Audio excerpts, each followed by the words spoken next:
Charot lang. Hindi mga best friend namin, mga tomboy, mga ganyan. Diba? Kumakanta ka ba? Ano yung song nyo?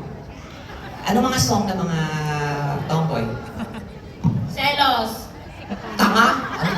Serious ka dyan. Ang mga kanta ng mga tomboy yung ano, Wish I have a bird. Oh my God! Sarah. Then mga babae, mga ate, pag nakarinig ng mga chupa-chupa, mga titi, iya ka, tiri, ang baboy.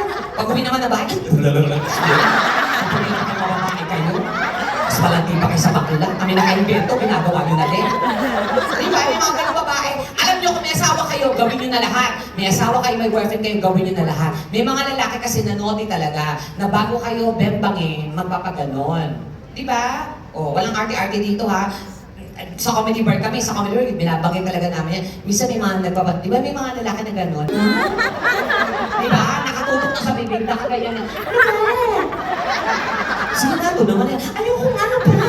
Pag-iwas ng iwas, punyeta, di nyo alam, nakalabas na kayo ng bahay. Ano ba?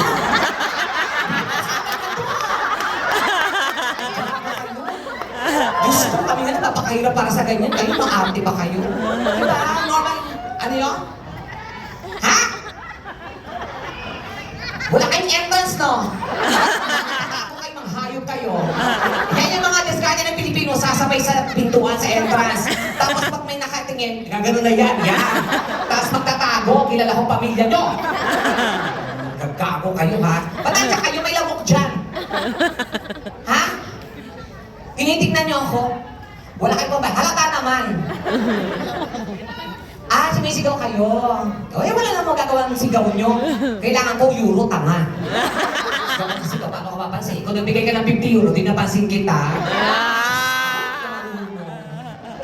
Ay, naku, dyan na kayo sa puno, ha? Bagay kayo dyan.